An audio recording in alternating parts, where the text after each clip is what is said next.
141 ಎಕರೆ, ಅದಕ್ಕಿಂತ ಹೆಚ್ಚು. ಸರ್ಕಾರ ಮನಸ್ಸು ಮಾಡಿ ಈ ಕೂಡಲೇ ಕ್ರಮವನ್ನು ತಗೊಂಡು, ಹೌದು ಯೂನಿಟಿ ಮಾಲ್ ಅನ್ನೋಂಥದ್ದು ಬರಬೇಕು, ಸ್ಥಳೀಯರಿಗೆ ಉದ್ಯೋಗಗಳು ಇನ್ನೊಂದು ಮತ್ತೊಂದು ಎಲ್ಲ ಬೇಕು. ಅದು ಯಾಕೆ ಕೆರೆ ಒಳಗೆ ಬರಬೇಕು? ಈ ದೊಡ್ಡ ಕೆರೆಗೆ ಮತ್ತೆ ಕಾಯಕಲ್ಪ ಕೊಡಿ, ದೊಡ್ಡ ಕೆರೆಗೆ ನೀರು ತುಂಬಿಸೋದೇನು ಭಾಳ ದೊಡ್ಡ ಯೋಜನೆ ಏನಲ್ಲ. ಅದು ಸರ್ಕಾರಕ್ಕೆ ಏನು ತುಂಬ ಸಾವಿರಾರು ಕೋಟಿ ರೂಪಾಯಿ ಖರ್ಚಾಗೋದಿಲ್ಲ. ಇದನ್ನು ಹೂಳೆತ್ತಿ ಮತ್ತೆ ಇದಕ್ಕೆ ನೀರನ್ನು ತುಂಬಿಸಿ ಈ ಕೆರೆನ ಜೀವಂತವಾಗಿ ಉಳಿಸಬೇಕು ಅಂತೇಳಿ ಒತ್ತಾಯವನ್ನು ಮಾಡೋದಕ್ಕೋಸ್ಕರ ಇವತ್ತು ಪತ್ರಿಕಾಗೋಷ್ಠಿಯನ್ನು ನಾವು ಇಲ್ಲಿ ಕರೆದಿದ್ದೀವಿ. ನೋಡಿ, ಇವತ್ತು ಮೈಸೂರು ರಕ್ಷಣಾ ವೇದಿಕೆಯಿಂದ ಈ ದೊಡ್ಡ ಕೆರೆ ಅಂಗಳದಲ್ಲಿ ನಿಂತು ನಾವು ಪತ್ರಿಕಾಗೋಷ್ಠಿಯನ್ನು ನಡೆಸ್ತಾ ಇದ್ದೀವಿ.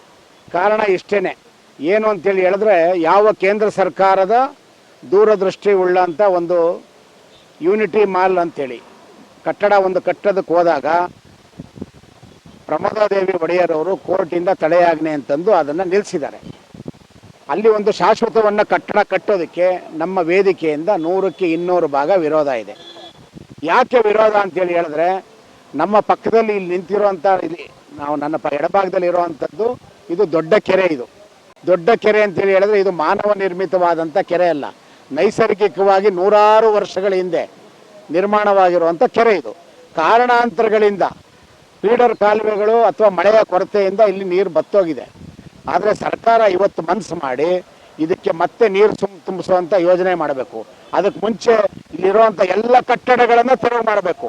ತನ್ನ ಇಂಚಿಂಚು ಜಾಗನ ಸರ್ಕಾರ ವಶಪಡಿಸ್ಕೊಳ್ಬೇಕು, ಹೂಳೆತ್ತಬೇಕು.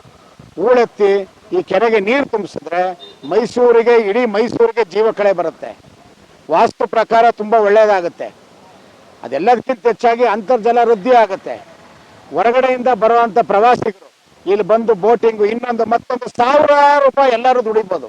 ಸೊ ಇಂಥ ದೂರದೃಷ್ಟಿ ಉಳ್ಳಂಥ ಯೋಜನೆಗೆ ಸರ್ಕಾರ ಈ ಕೂಡಲೇ ಸದನ ನಡೀತಾ ಇದೆ. ಈಗ ಮಾಧ್ಯಮಗಳ ಮುಖಾಂತರ ತಿಳ್ಕೊಂಡು ಸದನದಲ್ಲಿ ಈಗಲೇ ಅದಕ್ಕೇನು ಭಾಳ ದೊಡ್ಡ ನಡೆಯೋದಿಲ್ಲ, ಅಥವಾ ಕೋಟಿ ಏನು ಖರ್ಚಾಗೋದಿಲ್ಲ, ಅಥವಾ ಸಣ್ಣ ಪುಟ್ಟ ಕೋಟಿಗಳು ಖರ್ಚಾಗುತ್ತೆ ಅಂತದನ್ನ ಮಾಡಿ ಲೈನ್ ಇದೆ. ಇಲ್ಲಿ RD ಸರ್ಕಲ್ ಅಲ್ಲ ಲೈನ್ ಇದೆ, ATMD ಲೈನ್ ಇದೆ. ಒಂದು ತಿಂಗಳೆಲ್ಲ ತುಂಬಿಸಿದ್ರು ನೀರು ತುಂಬಿಕೊಳ್ಳುತ್ತೆ. ಸೊ ಅದರಿಂದ ಇಂಥ ಯೋಜನೆಯನ್ನ ಸರ್ಕಾರ ಈ ಕೂಡಲೇ ಜಾರಿಗೆ ತರಬೇಕು. ದೊಡ್ಡ ಕೆರೆಗೆ ನೀರು ತುಂಬಿಸ್ಬೇಕು. ಮತ್ತು